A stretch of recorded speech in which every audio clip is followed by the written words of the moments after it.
Aqui na tua presença, Pai, que o Senhor venha nos orientar, falar conosco. Deus, que o Senhor venha nos guiar no entendimento da tua palavra. Deus, queremos mais de ti, queremos mais da tua presença. Deus, que mais uma vez o Senhor venha abrir nosso entendimento. Que o Senhor venha ouvir a nossa voz. Que o Senhor venha ouvir, meu Pai, que nós venhamos entender a tua voz no qual o Senhor fala conosco. Em nome de Jesus, amém.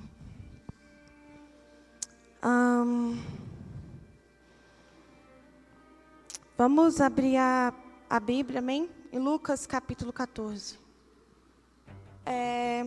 Desde que o bispo avisou que a última aula seria comigo hoje, o Espírito Santo colocou algo para eu ministrar a respeito do curso, né? A gente já falou de avareza, a gente já falou de voluntariedade, a gente falou de primícia, e o Espírito Santo tocou no meu coração para nós conversarmos um pouco sobre o dinheiro e a administração, ok?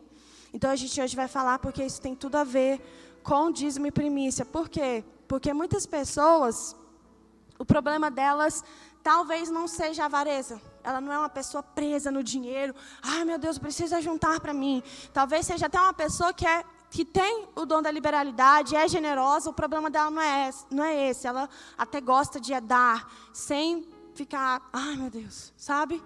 Mas talvez o problema dela é na falta de administração, ok? Talvez o problema da pessoa seja esse, ok? Então, o Espírito Santo motivou meu coração para falar a respeito de administração, ok? É importante salientar, ok?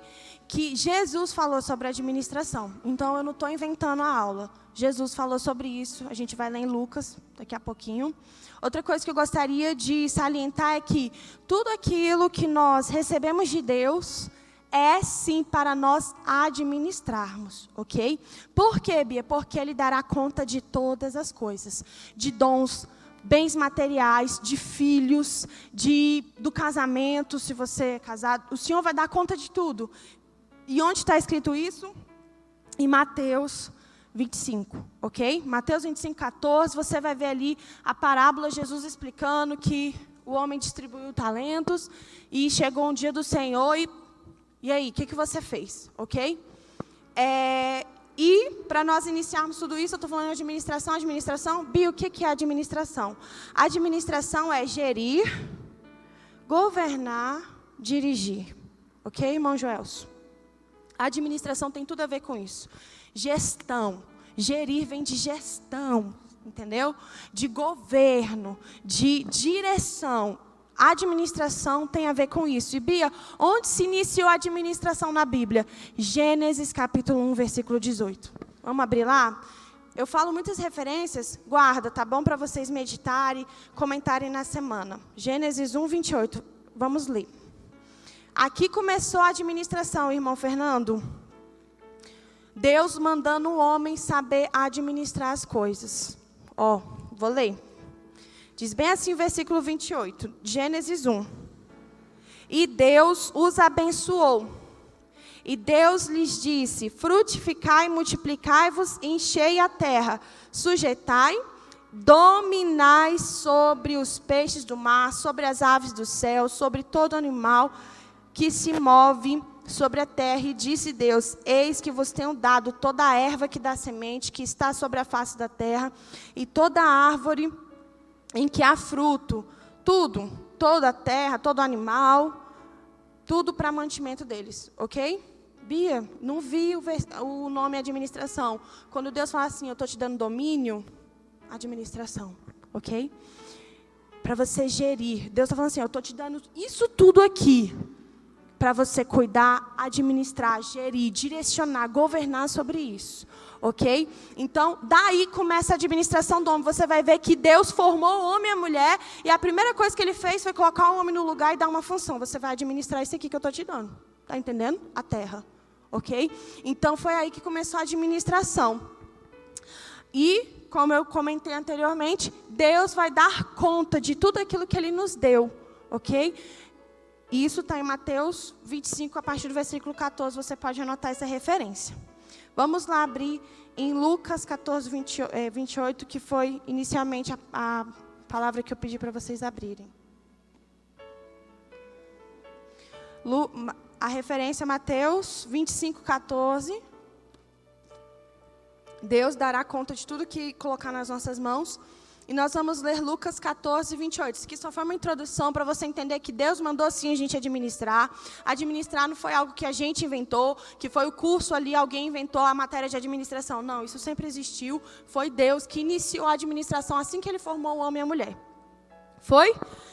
Lucas 14, versículo 28 vai dizer bem assim, Jesus conversando com as pessoas ali, os discípulos, a multidão. Ele vai falar assim, olha, pois qual de vós, querendo edificar uma torre, não se assenta primeiro a fazer as contas dos gastos, para ver se tem com que acabar? Para que não aconteça que depois de haver posto os alicerces, e não a podendo acabar, todos os que a virem comecem a escarnecer dele, dizendo, este homem começou a edificar e não pode acabar. Ou qual é o rei que, indo à guerra pelejar contra outro rei, não se assenta primeiro a tomar conselho sobre se com 10.000 pode sair ao encontro do que contra ele com 20.000. De outra maneira, estando o outro ainda longe, manda embaixadores e pede condições de paz. Isso aqui é uma parábola, ok? Existe um contexto, ok?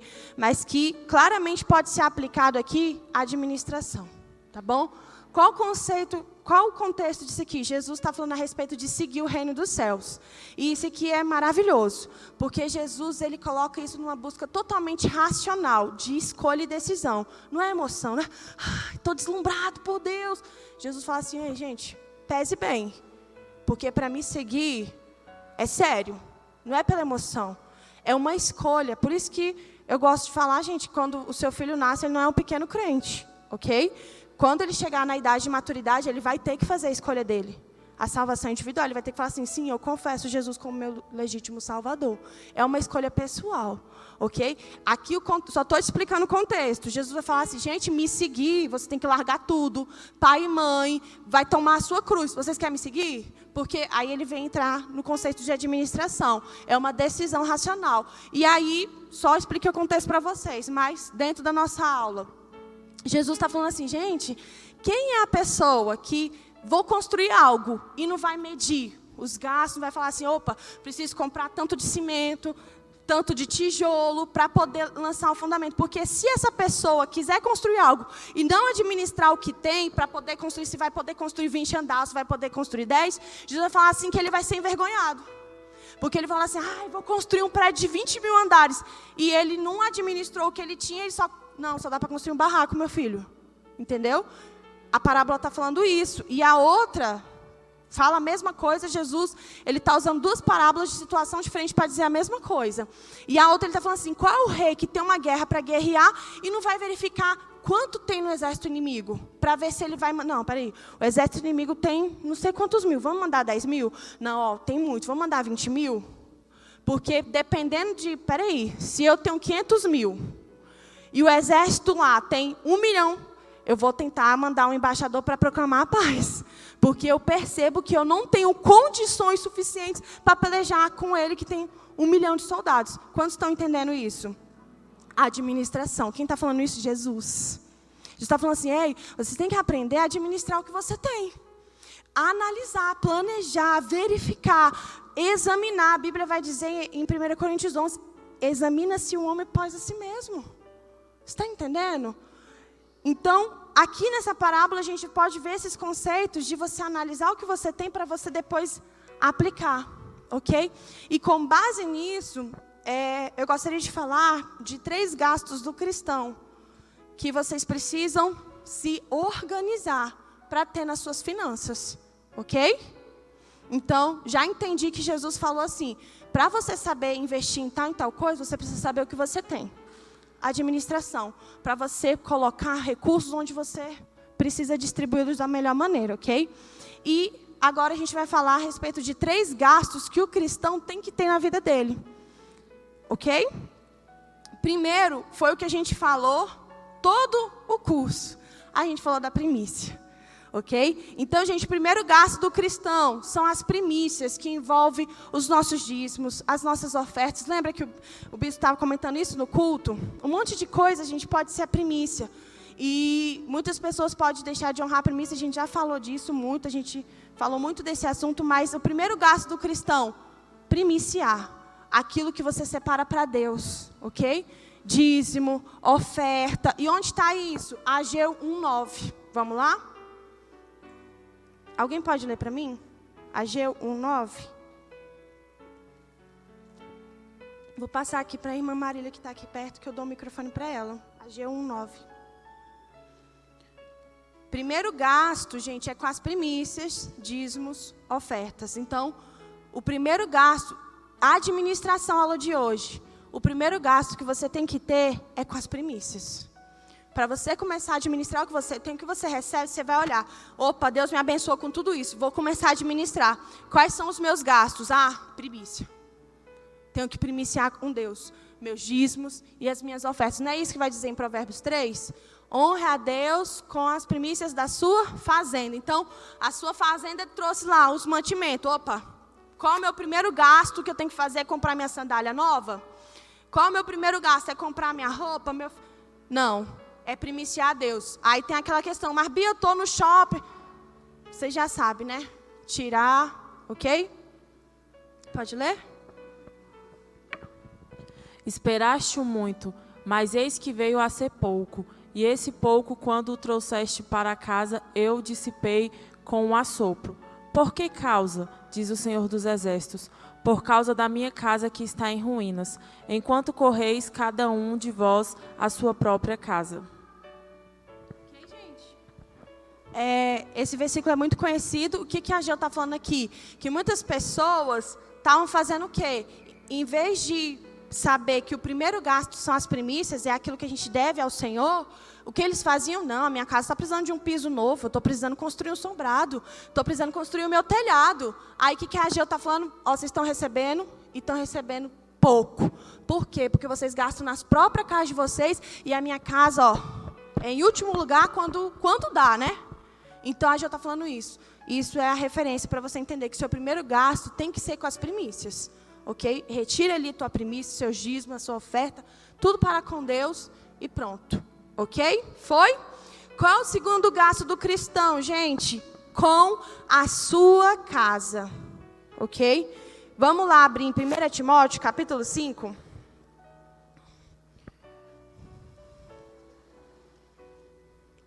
Timóteo 5.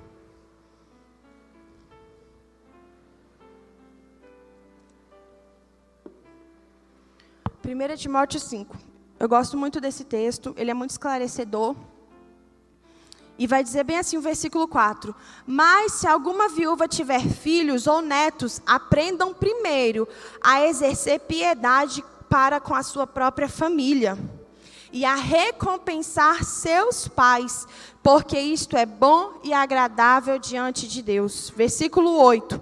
Mas se alguém não tem cuidado dos seus, e principalmente dos da sua casa, negou a fé, e é pior do que o infiel.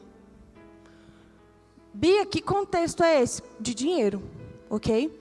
Se você for ler todo o contexto aqui, Paulo está falando de viúvas. O que eram as viúvas na época, o evangelista Léo? Eram mulheres que tinham perdido seus esposos, e o que acontecia? Elas perdiam a renda financeira delas. Ok? Perdendo a renda financeira, ficava o quê? Elas ficavam naquele estado de mendicância, precisando das esmolas, das ofertas de pessoas para ajudá-las. Ok? E o que aconteceu? A igreja se levanta para isso, para a obra social. Certo? Só que tem um negócio. Paulo vai falar no versículo 3. Honra as viúvas que verdadeiramente são viúvas. Como assim? Tem uma pessoa menos viúva, o marido está menos morto? Como assim, né? O que Paulo está querendo dizer, né? Está querendo dizer que tem gente que realmente precisa. E tem pessoas, vamos colocar aqui necessitadas, que Paulo está falando assim, gente, se a família pode ajudar, cadê esse pessoal? Acorda. Cadê a família? Cadê os filhos? Cadê os netos? Cadê os parentes? Cadê a família para estar cuidando da própria casa? Porque se não pode cuidar da própria... E está falando de financeiramente, tá? Não pode cuidar da própria casa, é pior do que o infiel. Paulo está falando sobre isso. Para ser menos peso para a igreja. Porque, irmão, embora a igreja tenha obra social, não é o carro-chefe da igreja. Jesus não veio para fazer obra social, embora ele tenha feito. Jesus veio para pregar o evangelho do reino. É por isso que Pedro, quando vem uma discussão a respeito da igreja, as viúvas estão sem alimento, o que está acontecendo, Pedro? Não dá para a gente parar de pregar a palavra e servir as mesas. Se levantem diáconos para cuidar disso. Por quê? Porque o carro-chefe da igreja, gente, é pregar o evangelho para salvação. Então, ninguém vai me ajudar. Porque, gente, quantas pessoas eu já vi reclamando de, cadê a igreja? A pessoa está ali precisando de coisa, cadê a família? Está vendo a falta de entendimento bíblico? Cadê a família? É papel da família. Inclusive, se você for ler o texto todo para não sobrecarregar a igreja. Vai ter esse versículo. Jesus, ele multiplicou os pães, sim ou não? Mas ele fez isso todo o livro de Mateus. Inclusive, foi 2 vezes que você vai ver isso na Bíblia. No Evangelho de Mateus, 2 multiplicações de peixe. Por quê? O carro-chefe do ministério de Jesus é o quê? Pregação do reino. Salvação de almas. Então, gente, para aquelas pessoas que ficam, cadê a igreja? Cadê a obra social? Gente, Jesus não veio levantar mais uma ONG. Ele veio trazer o reino de Deus. Ok? Porque tem muita gente assim, a igreja não me ajuda, não está vendo que eu tenho cesta. Acorda. Ok? Cadê sua família? Cadê os... Aí a Bíblia vai justamente falar dessa pessoa. Olha, a viúva tem filho para sustentar. Está vindo aqui na igreja? Não, gente. A gente vai sustentar as que são viúvas mesmo, que não tem ninguém, está sozinha nessa terra e só tem a igreja. Mas tem família, por isso que o segundo gasto, gente, tem que ser na sua casa. Tem que ser na sua casa. Você tem que cuidar da sua família. Você é marido, tem que cuidar da tua esposa. Você é pai, mãe, tem que cuidar dos teus filhos. A igreja não me ajuda com nada, não dá um pacote de fralda. Entende, gente? Aí vem um monte de demanda para a igreja. Meu gás acabou. Cadê teus irmãos? Cadê tua família? Timóteo 5. Ensina isso. Entende? Então, gente, quem não tem cuidado com os da própria casa é pior do que o infiel. É pior do que o ímpio. E ele está falando em quesito financeiro. E ele ainda fala assim, os filhos, filho que, estou ganhando meu dinheiro e não ajuda em casa. Pior do que o infiel. Porque ele fala assim, os filhos devem recompensar os pais. E, inclusive, gente, na Constituição do Brasil, tem uma lei que os pais, é dever dos pais cuidar dos filhos até tal idade, maioridade. E, na velhice, os filhos têm que cuidar dos pais, financeiramente. Constituição. Ok. Então, assim, tem muita gente, pai, que não dá pensão para o filho, pôs os filhos no mundo e não está nem aí. Aí fica a mãe toda desvairada na igreja. Eu estou precisando disso. Não estou falando que a igreja não vai fazer obra social. Amém, amados? Todo mundo está entendendo o que eu estou falando? Mas a obra social da igreja não substitui o dever da família. Deus vai cobrar da família? Naquele grande dia, cadê você, pai, que tinha que sustentar teus filhos e não sustentou? A obra social da igreja não substitui o dever da família. Do pai trabalhar, sustentar a sua casa, da mãe cuidar do filho, cuidar da casa. Então, o nosso segundo gasto. Primeiro gasto, honra a Deus com as tuas primícias, com os teus bens, dízimos, ofertas. Segundo gasto, cuida da tua casa. Por que a gente fala isso? Porque, gente, quantas histórias de homens que são pais e os filhos ficam largados no mundo. E aí, acha que não vai ser cobrado, mas vai. A Bíblia te coloca como uma pessoa pior do que o infiel. Pessoas que não têm cuidado com a casa. Cristãos que não têm cuidado com a própria casa. Casa, eu estou falando casa, gente, estou falando família. Tá bom? Pessoas que estão sobre a sua guarda. Seus filhos, sua esposa, seu esposo. Amém? Vocês entenderam isso, né? Aí, o nosso terceiro gasto vai ser sobre com o quê? A gente tem um terceiro gasto, Bia? Temos. Com o próximo. Abrem Efésios 4. Então, o cristão tem esses gastos. Efésios 4, versículo 28. Diz assim: aquele que furtava, não furte mais, antes trabalhe fazendo com as mãos o que é bom, para que tenha que repartir com o que tiver necessidade. Ok, gente? Você vai ver isso na parábola do samaritano, que ali aquele homem tinha saído, estava com seu azeite, estava com seu vinho, estava com seu jumentinho para ele. Era aquilo que ele conquistou, porque vinho e azeite tudo era comprado, tá, gente? Não era dado de graça pelo céu, não. Comprado para ter um azeite. Azeite era caro. Você vai ver isso na história da viúva, né, que estava precisando de pagar a dívida. Azeite era caro, então ele comprou o azeite dele, comprou o vinho dele, comprou o jumento dele, que era o carro da época, irmã Kelly. Ele tinha um carro. Aí você vai ver o quê? Um samaritano que estava lá quase meio morto no caminho. O que o cara fez? Aquilo que era dele, repartiu com o próximo.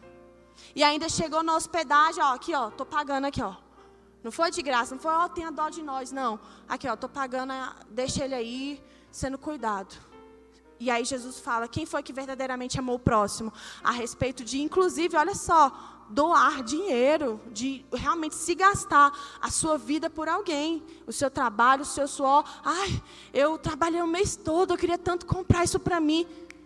E Deus está falando, aprenda também a gastar com outros. Porque aquele que furtava, não furte mais, antes trabalhe, para que tenha para si e para repartir com quem tem necessidade. Aquele homem jogado no caminho tinha uma necessidade. E aquele bom samaritano pegou aquilo que ele tinha trabalhado, suado o mês inteirinho. Foi lá, não, vou gastar com o meu próximo. Está entendendo? Então, gente, o cristão precisa ter em mente que ele tem esses gastos. Tem gente que, mas você não sabe, eu estou ganhando R$800, mal dá meu aluguel. Gente, eu aprendi uma coisa com Deus, eu não preciso de mais dinheiro, eu preciso administrar o que eu tenho. Eu tenho que entrar dentro da minha realidade. A minha realidade é pouco, então eu vou trabalhar com pouco. Se eu for fiel no pouco, Deus vai me colocar no muito. Mas tem gente que recebe R$800, quer ter um aluguel de 1.000, quer gastar R$1.000 em compra, aí não posso ajudar, eu sou um miserável. Lógico, você é um perdulário, um gastador, desperdiçador. Aí não tem R$800 que aguente, meu filho. Está entendendo? Tem muita gente aqui que o problema é falta de administração. Aí fica aquela miserabilidade. Meu Deus, você não sabe, eu ganho um salário mínimo. E mais não sei quantas pessoas. Não é só você, meu querido. Mas não sei quantas pessoas. Mas qual a diferença? É que tem pessoas que sabem lidar com o pouco que tem. E tem pessoas que, com pouco, quer gastar como se estivesse no muito. Então, eu aprendi isso muito com Deus, que às vezes, se você for ver o desejo do teu coração, irmão, o desejo do teu coração é um buraco sem fundo, tá bom? Oh, meu Deus do céu, só Deus sabe. Se você for pelo desejo do teu coração, ele é um buraco sem fundo. Irmão, não tem dinheiro que suporte o teu coração, porque toda hora quer alguma coisa. É uma bolsa nova que surgiu. Gente, eu estava vendo um vídeo dos ex-BBBs, pessoas que ganharam Big Brother, que ganharam 1 milhão, 500 mil, gente, a maioria, assim, salvo 2, faliu, está sem nada, morando de favor, não tem nada.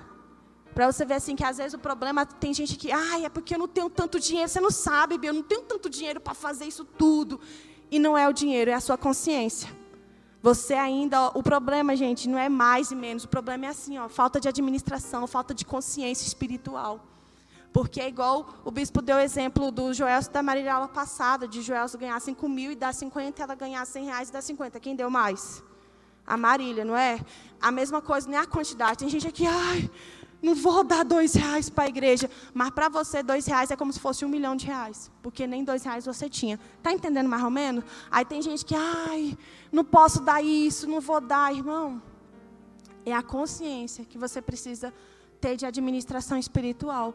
Então você vai ver aqui, eu te dei vários versículos na Bíblia de que fala que primeiro a gente honra a Deus, a gente tem esse gasto. Quem não está tendo esse gasto de honrar a Deus, irmão, conserta teu altar. Mas Bia, você não sabe, eu não trabalho.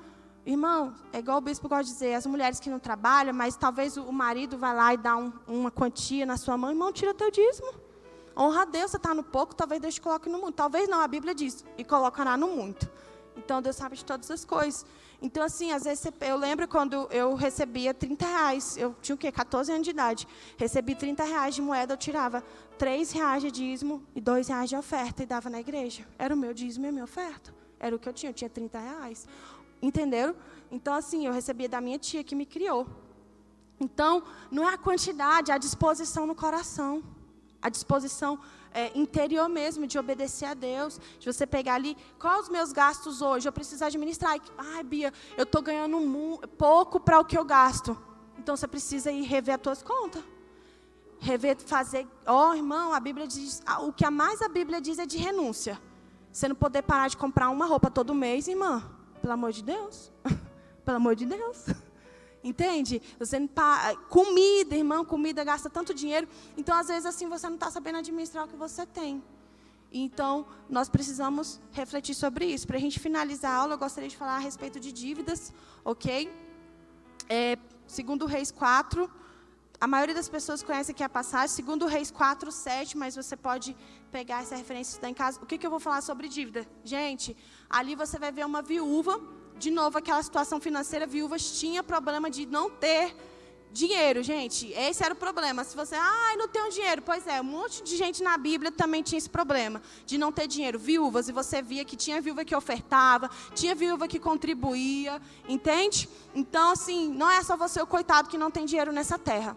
Sempre existiu pessoas que não têm condição financeira. E aí você vai ver que ela falou assim, profeta, os meus filhos vão ser levados como escravos. O meu marido contraiu uma dívida quando estava numa situação de aperto. E agora? E aí o profeta fez todo aquele negócio e falou, vai multiplicar o azeite, né? Aí o que a Bíblia diz? Que ele falou assim, pega o azeite, gasta com você, paga as suas dívidas e vivei do resto. Então, gente, cristão, Bia, eu estou endividada, aconteceu isso. Ok, aconteceu até com aqui a mulher do profeta, de um servo de Deus. Contraiu dívida no momento de dificuldade. Eu sei que tem pessoas que talvez estejam com o nome sujo. Estou com meu nome no Serasa, estou com não sei o quê. Eu sei, isso pode acontecer. Mas o que a Bíblia diz? Que quando Deus abençoou aquela mulher, pagou a dívida. Tem pessoa que está com condição de pagar a dívida e não paga, sabe? Deus deu uma condição, quita, limpa aí teu nome. E não, você está só vivendo do resto. E não pagou a dívida. Então, assim, gente... A Bíblia, né? O profeta falou assim, esquece a dívida, vai para outro lugar, foge para outro país. Não. Pague as suas dívidas. Está bem claro na minha Bíblia. Não sei se está diferente na sua, mas na minha está. Pague as suas dívidas. Romanos também 13, ou também o capítulo 16 vai dizer bem assim, a ninguém deveis nada, a não ser o amor. Então, assim, gente, pode acontecer de a gente cair numa dívida? Pode, né? As situações da vida. Mas, pague a dívida. Quando Deus te dá uma condição, paga. Não fica aí sendo aquele maior caloteiro do seu trabalho. Não, presta dinheiro para ele, não. Ele é o maior caloteiro, está me devendo R$200 há não sei quantos anos. Sabe? E aí, quando vê... Mas é porque fulano é pobrezinho. Mentira. Todos os fins de semana ele está com churrasco na casa dele. Eu vejo no Facebook. Porque ele posta. Então, assim, gente, a gente já sabe que carne não é um bichinho barato. Eu vou comprar uma carne assim, 200 gramas, R$18. Então, assim, a gente já sabe que para fazer um churrasquinho aí vai uns 100, R$200. Ele, menino, está fazendo churrasco de novo. E não me deu os meus R$200. Então, assim, você fica com uma fama assim, sabe? Amém? Então, a Bíblia diz pagar a dívida. Você que está com o nome sujo, e eu estou falando de pessoas que Deus abençoou, teve condição para pagar. Paga a sua dívida. Foi a primeira coisa que ela fez. O profeta falou assim, você vai pagar a dívida e depois você vai ver com o que sobrou. Tem pessoa que, eu vou sair do trabalho e vou receber aquela bolada, que eu trabalhei 20 anos, vou receber R$20 mil. E aí eu vou pagar tudo, mentira. Vai viaja, faz mais dívida, volta e fica com aquelas orelhas assim na igreja. Ai, Deus, abre uma porta, estou passando uma prova. Não soube nem administrar. Quem já conhece uma história dessa, né? E para a gente terminar aqui e finalizar, eu vou falar sobre o desperdício também a respeito do dinheiro. Que tem gente que, além de não saber gastar, de ter um montão de dívida, ainda desperdiça o dinheiro. E Jesus vai falar sobre isso. Onde, Bia? Vai falar em Mateus 14, 20, na multiplicação do peixe. Guarda essa referência também. Mateus 14, 20, na multiplicação do peixe, a Bíblia diz que Jesus multiplicou o pouco para mais de 5.000 pessoas E aí, os que sobrou, porque as pessoas ficaram empafufadas. Meu Deus, a gente comeu foi muito, tirei a barriga da miséria. Jesus fez uma multiplicação aqui tremenda. Aí, pega esse resto aí e joga fora. Não, Jesus falou, recolhe tudo em cestos e dá para os discípulos. Sem desperdício. Tem gente aqui, irmão, que desperdiça total o dinheiro. Aquela roupa que você nunca usou. Você comprou porque é bonito. Sabe? Cuidado com desperdício, irmão. Que nem Jesus desperdiçou. E a gente tem que aprender com o mestre. Jesus, ele não desperdiçou nada. Jesus aproveitou, foi tudo. Pega tudo, junto e deu 12 cestos. Falou assim, discípulo, pode aproveitar. Então, você vê assim, que desperdício também não é de Deus. Tem gente que desperdiça demais. As finanças, é por isso que você não está conseguindo administrar. Por isso que você não consegue ajudar o próximo. Aí você gasta todo o seu dinheiro com você. Tudo. Aí chega na igreja, a gente quer fazer uma festa para o fulano. Ai, estou quebrado. Nunca tem nada para ajudar alguém. Isso aqui entra, sabe onde, gente? Na ajuda do próximo. A pessoa fala, a gente vai fazer um chá de fralda, pode trazer uma fralda. Estou quebrado, não tenho nada. Lógico, gastou tudo com você. Cadê o Efésios 4:28 na sua vida? Ter para você, se Jesus te abençoou, ter para você e para ajudar alguém. Não pode comprar uma fralda para alguém. Não pode ajudar numa cesta da igreja. Está entendendo? Aí chega a irmã Marília, gente, vamos fazer uma decoração para a gente fazer uma festa para fulano. Nunca tenho nada para ajudar alguém, está entendendo? Eu estou falando assim de exemplos aqui, que talvez não vai chegar um doido lá na rua te pedir alguma coisa, mas aqui na igreja mesmo, entre nós, a gente vai falar, vamos fazer uma festa? Ai, não posso, estou quebrado. Nossa, você gastou tudo com você, não soube administrar teus gastos. E o cristão tem esses 3 gastos. As primícias com Deus, a sua própria casa e o próximo sim. Ok? Se você não coloca isso nas suas rendas mensais, comece a colocar. Deus, vou separar uma quantia para ajudar meu próximo. Não sei, irmão. Deus vai tocar no teu coração. Amém? Mas a Bíblia fala disso.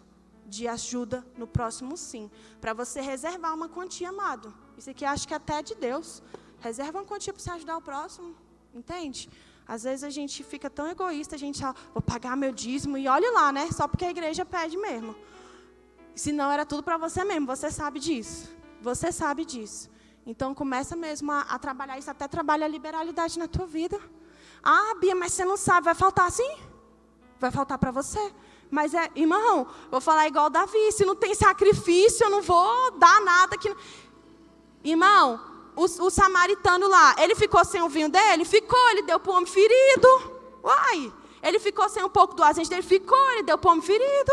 Ele estava com as moedinhas, ele tinha 20 moedinhas. Ele pagou a hospedaria para o cara, ele ficou com 20 moedas? Não, ele ficou sem porque ele deu para alguém. Porque tem gente que quer ajudar o próximo, mas não pode nada. Eu quero ajudar o próximo, mas eu quero ficar com a minha conta intacta. Que loucura é essa? Tipo, esse dinheiro aqui é para o próximo. Eu tenho R$100, eu estou dando R$10 para o próximo, mas eu quero encontrar ainda R$100 na minha conta. Não, gente, vai ter 90. Uai, você não tirou? Então, assim, às vezes a gente não sabe lidar com a falta. Aprende a lidar com isso de perder para outro ganhar. Aprende. Eu vou perder, eu podia usar esse dinheiro para pagar minha Netflix, mas eu vou dar uma cesta para alguém. Você vai ficar Netflix o mês todo, vou. Eu renuncio à minha vontade e dou para alguém. Eu sei perder a minha vida por alguém. Jesus não fez isso? Perdeu para outro ganhar? E a gente cristão tem que aprender isso. A gente perder para outro ganhar. E é isso, muitas vezes a gente não consegue fazer. E é por isso que a gente não consegue ser pessoas liberais na igreja. Porque você não quer perder aquele lanche do domingo, aquele investimento na roupa, para outro ganhar. Amém? Todos entenderam? Então vamos aplaudir o Senhor.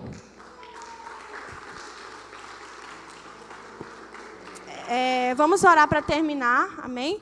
Mais uma vez reforçando, gente, as inscrições estão abertas agora mesmo. Quem não pagou as inscrições pode vir falar comigo. E quem agora está sabendo, as inscrições são R$20 para você vir e acertar conosco. Amém? O curso está muito top, gente. Eu fiz a revisão, o curso está muito bom, assim, tem coisa assim. Benção. Amém? Vamos orar. Paizinho, obrigado. Que o Senhor venha tomar as nossas vidas, que o Senhor venha nos ensinar a administrar as nossas finanças, aquilo que nós recebemos, que nós venhamos aprender a perder para outros ganharem, que nós venhamos aprender, Senhor, a primiciar na Tua casa, que nós venhamos aprender a cuidar da nossa casa, Paizinho. Em nome de Jesus, amém. A palavra do Senhor.